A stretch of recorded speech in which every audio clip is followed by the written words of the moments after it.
Rajasthan GK training. दोस्तों स्वागत आप सभी बीएसटीसी पीटीटी के अभ्यर्थियों का राजस्थान जीके ट्रेनिंग के इस यूट्यूब चैनल पर। दोस्तों हमारे यूट्यूब चैनल के माध्यम से आपका फ्री में बीएसटीसी पीटीटी का संपूर्ण कोर्स करवाया जा रहा है। ठीक है, अभी तक आपने चैनल को सब्सक्राइब नहीं किया तो सब्सक्राइब कर लीजिए दोस्तों, क्योंकि इस चैनल के माध्यम से आपका बीएसटीसी पीटीटी का फ्री में कोर्स करवाया जा रहा है हमारे शिक्षकों द्वारा।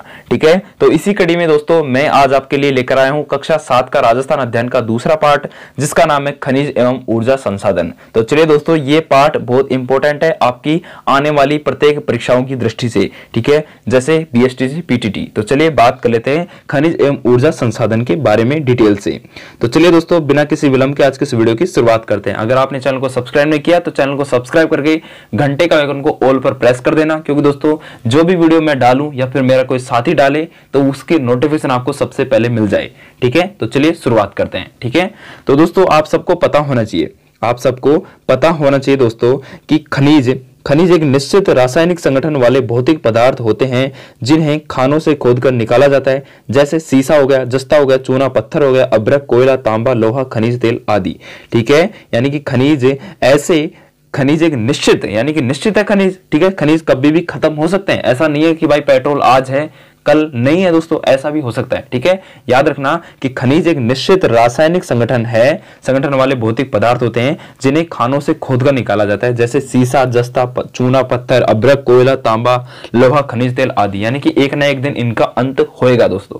ठीक है, तो खनिजों के प्रकार की बात करें तो खनिज दो प्रकार के होते हैं, धात्विक खनिज और अधात्विक खनिज। ठीक है, चलिए इनके बारे में डिटेल से बात कर लेते हैं। सॉरी, 3 प्रकार के होते हैं, धात्विक खनिज, अधात्विक खनिज और ऊर्जा खनिज। ठीक है, चलिए इनके बारे में बात कर लेते हैं। सबसे पहले बात करते हैं अपन धात्विक खनिज के बारे में। दोस्तों जिन खनिजों में धातु की मात्रा पाई जाती है उन्हें धात्विक खनिज कहते हैं। सिंपल परिभाषा है, आप सबको पता होगी, जैसे लोहा, अयस्क हो गया, मैग्नीज हो गया, सीसा, जस्ता, चांदी, तांबा, सोना, ये सभी क्या है धात्विक खनिजों के अंतर्गत आते हैं।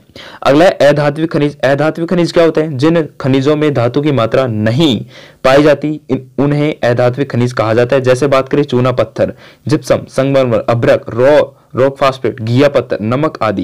यानी कि जितने भी पत्थर हैं वो दोस्तों अपने अधात्विक खनिज में आते हैं। ठीक है, जिनमें धातु की कोई भी मात्रा नहीं पाई जाती अधात्विक खनिजों में आते हैं। तो चलिए बात कर लेते हैं अब ऊर्जा खनिजों के बारे में।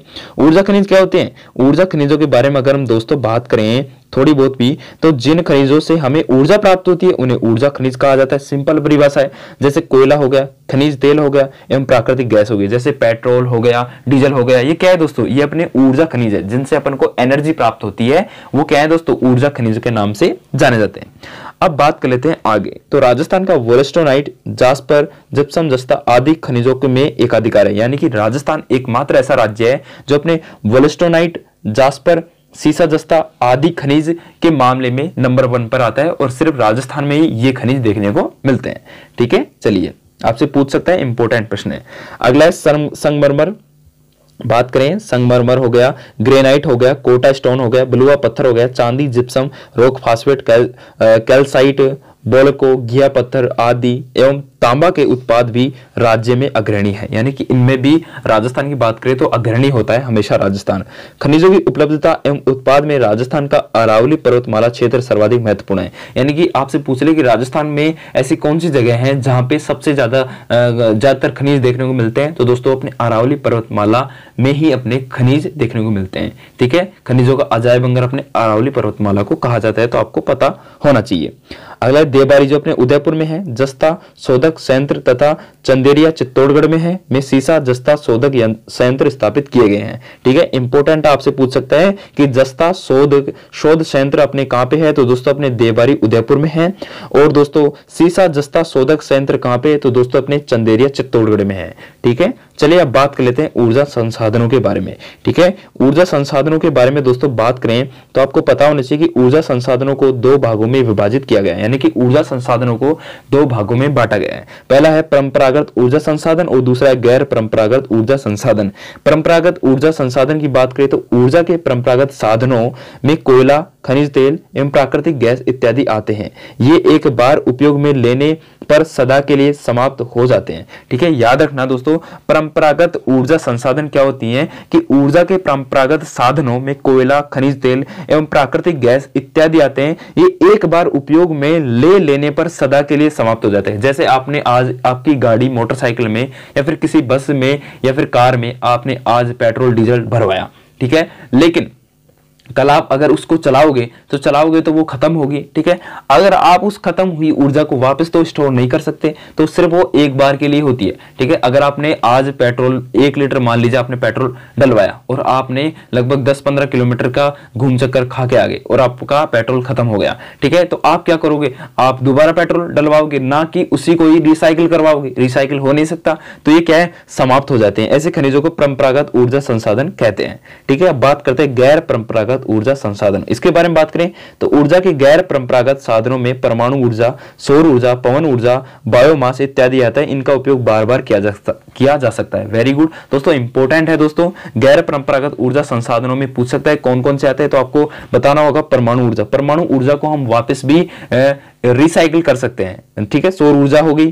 ठीक है, सौर ऊर्जा जब तक सूरज रहेगा सौर ऊर्जा अपने मिलती रहेगी। ठीक है, पवन ऊर्जा जब तक हवा चलेगी पवन ऊर्जा बनती रहेगी। बायोगैस, ठीक है, इत्यादि आते हैं। इनका प्रयोग बार बार किया जा सकता है, हम इनका प्रयोग बार बार कर सकते हैं दोस्तों। ठीक है, ये कभी खत्म नहीं हो सकती दोस्तों।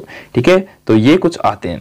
अब बात कर लेते हैं ऊर्जा के परंपरागत साधनों के बारे में। ठीक है, तो बात करते हैं कोयला के बारे में। ऊर्जा के परंपरागत साधनों में फर्स्ट आता है कोयला। अब कोयला के बारे में बात करें तो कोयला 4 प्रकार का होता है, एंथ्रोसाइट, बिटुमेंस, लिग्नाइट एवं पिट आदि। ठीक है, तो कोयला के बारे में बात करें, एक कोयला अपने ऊर्जा के परंपरागत संसाधनों में आता है। कोयला 4 प्रकार का होता है, एंथ्रोसाइट, ठीक है, बिटुमेंस, लिग्नाइट और पिट। ठीक है, बात करें एंथ्रासाइट कोयला उत्तम किस्म का होता है। ठीक है, जो एंथ्रासाइट जो कोयला होता है दोस्तों, आपको पता होना चाहिए, ये सबसे उत्तम किस्म का होता है और सबसे महंगा कोयला होता है। ठीक है, राजस्थान में लिग्नाइट कोयला पाया जाता है। यह कोयला पलाना, बरसिंगसर जो अपने बीकानेर में है, कपूरडी बीकानेर में, बाड़मेर में है, मेड़ता रोड नागौर में है, जैसलमेर क्षेत्र में मिलता है। ठीक है, राजस्थान का पहला super thermal power station Suratgarh Shri Ganganagar में है। ठीक है, आपको पता होना चाहिए राजस्थान का पहला सुपर थर्मल पावर स्टेशन अपने कहां पे है, सूरतगढ़ श्री गंगानगर में है। ठीक है, इंपोर्टेंट है। कोटा, कालीसिंध, झालावाड़, झबड़ा, बारा में अपने कोयले पर आधारित ताप विद्युत संयंत्र है। ठीक है, चलिए बात करें बाड़मेर के गिरल में लिग्नाइट ताप विद्युत संयंत्र है। आपसे पूछ सकता है कि लिग्नाइट ताप विद्युत संयंत्र अपने राजस्थान में कहां पे है, तो आपको बताना है बाड़मेर के गिरल में। और आपसे जिलों के बारे में पूछ ले तो आपको बताना है बाड़मेर में है। ठीक है, जगह के बारे में, पर्टिकुलर जगह के बारे में पूछ ले तो आपको बताना है गिरल में है। ठीक है, चलिए अब बात कर लेते हैं खनिज तेल एवं प्राकृतिक गैसों के बारे में। खनिज तेल एवं प्राकृतिक गैसों के बारे में बात करें तो Jaisalmer basin, Barmer, Sanchore basin, Bikaner, Nagaur basin में खनिज तेल पाया जाता है। आपसे पूछ ले खनिज तेल राजस्थान में कहां पाया जाता है, तो आपको बताना है Jaisalmer basin, Barmer, Sanchore basin, Bikaner, Nagaur basin में खनिज तेल देखने को मिलता है और पाया जाता है। ठीक है, घोटारू, कमलीताल, तनोट, मनिहारी, टीबा, रामगढ़, राजेश्वरी, डाडेवाला आदि में प्राकृतिक गैस के भंडार मिलते हैं। ठीक है, प्राकृतिक गैस के भंडार घोटारू हो गया, कमलीताल हो गया, तनोट हो गया, मनिहारी, टीबा हो गया, ठीक है, रामगढ़ हो गया, राजेश्वरी हो गया, डाडेवाला हो गया, आदि में अपन को प्राकृतिक गैस के भंडार देखने को मिलते हैं। ठीक है, सादेवाला जो अपने जैसलमेर में है और बागेवाला बीकानेर में है। ठीक है, और ऐश्वर्य मंगला अपने बाड़मेर में खनिज तेल पाया जाता है और इनको खनिज तेल के कुएं के नाम से भी जाना जाता है। ठीक है, चलिए अगली बात करें दोस्तों, इंपॉर्टेंट बात की तो जैसलमेर में रामगढ़, बारा में अंता तथा धौलपुर में प्राकृतिक गैस आधारित विद्युत गृह है। ठीक है, अंता, बारा जो अपने कहां पे, अंता, बारा में और धौलपुर में भी प्राकृतिक गैस आधारित विद्युत गृह देखने को मिल जाते हैं। अब बात कर लेते हैं दोस्तों जल विद्युत के बारे में। ठीक है, वाटर इलेक्ट्रिसिटी के बारे में बात करते हैं तो राजस्थान में चंबल नदी घाटी परियोजना के अंतर्गत गांधी सागर, राणा प्रताप सागर और राणा प्रताप सागर से जल विद्युत उत्पन्न की जा रही है। ठीक है, बांसवाड़ा जिले में माई बजाज सागर परियोजना से भी जल विद्युत की प्राप्ति की जा रही है। बहुउद्देशीय नदी घाटी परियोजनाओं में राजस्थान को विद्युत उत्पादन में हिस्सा प्राप्त हो रहा है, जैसे भागड़ा हो गया, नागल हो गया। व्यास परियोजना से भी अपने को राजस्थान अपने जल विद्युत प्राप्त कर रहा है दोस्तों। ठीक है, तो ये कुछ बात हो गई। अब बात कर लेते हैं दोस्तों ऊर्जा के गैर परंपरागत साधनों में। तो गैर परंपरागत साधनों की बात करें तो सबसे पहले आता है अपना कौन सा, गैर परंपरागत साधनों संसाधनों में सबसे पहले दोस्तों कौन सा आता है अपने परमाणु ऊर्जा। ठीक है, बात करते हैं परमाणु ऊर्जा के बारे में।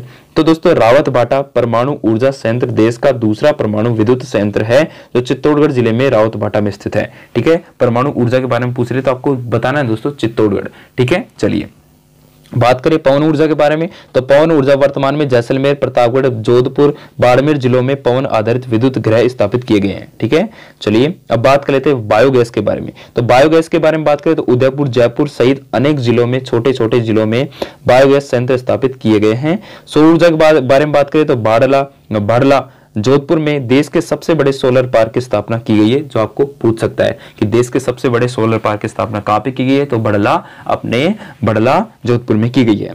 एस के बारे में बात करें तो प्राकृतिक रूप से पाए जाने वाले पदार्थ जिसमें धातु प्राप्त की जा सकती है, एस्क कहलाता है। ठीक है, तो एस्क भी इसमें शामिल है।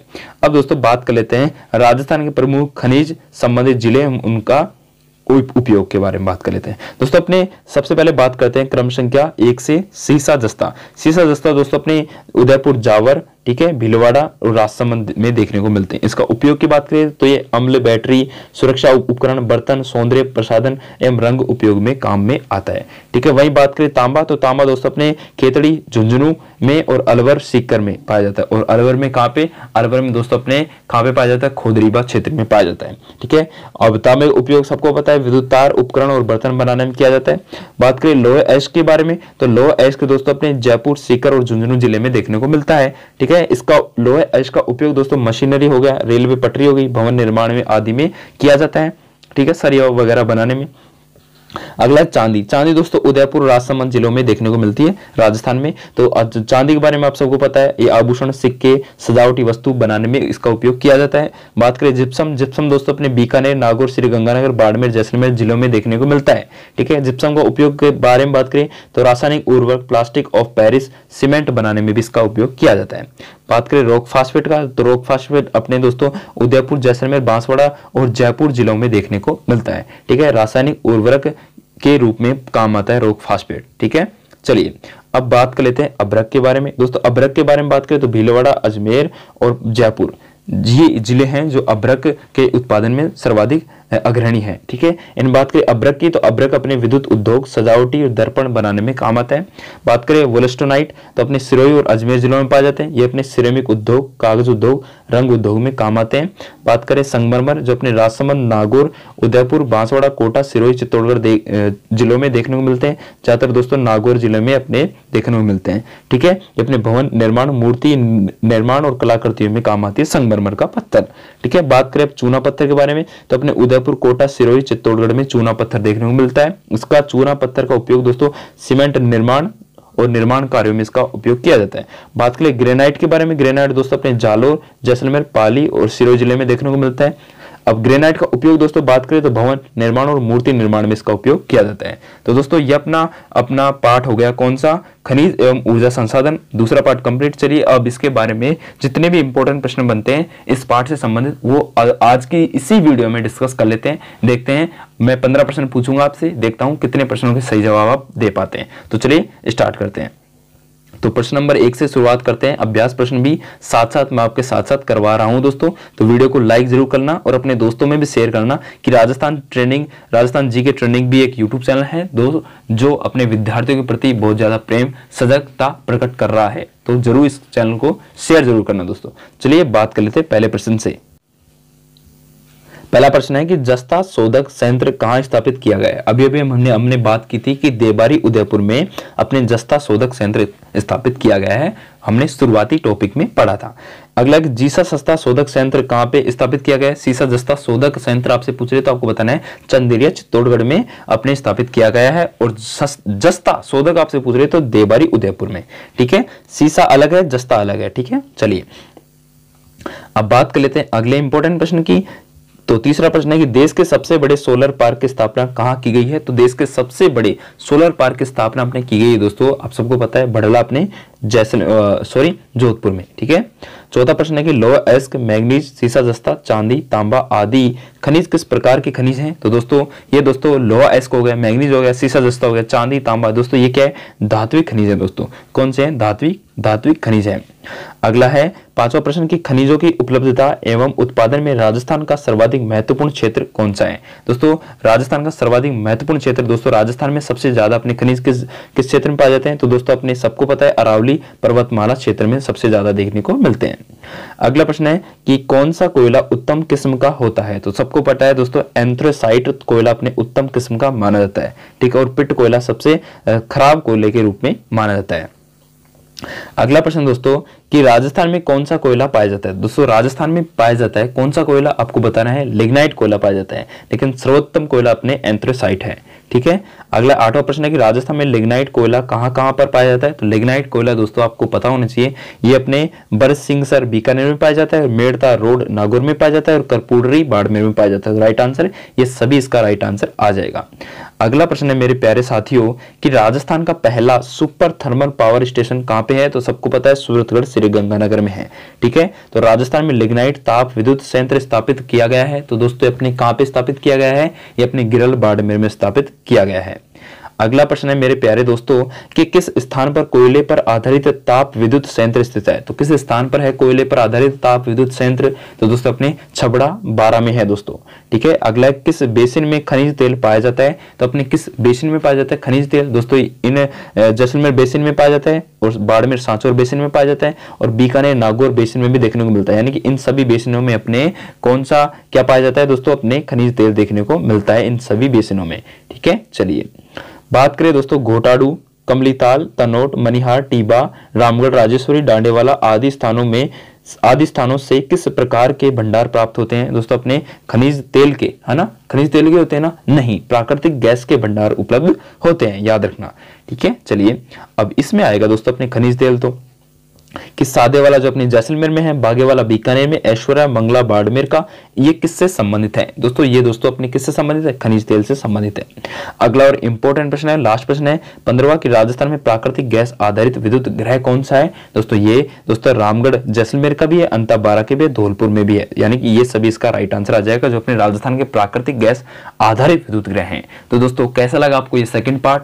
आशा करता हूं कि आपको यह पसंद आया होगा। पसंद आया तो लाइक करके जरूर जाना और कमेंट में एक छोटा सा कमेंट जरूर करना कि आपको कैसी लग रही है ये सीरीज, ठीक है। अगर आपने कक्षा 6 का सभी पाठों को नहीं देखा तो नीचे डिस्क्रिप्शन बॉक्स में लिंक दिया गया है, तो सभी की प्लेलिस्ट आप जाके चेक करना दोस्तों, एक बार इंपॉर्टेंट है दोस्तों, सबको आराम से बैठकर जरूर देखना।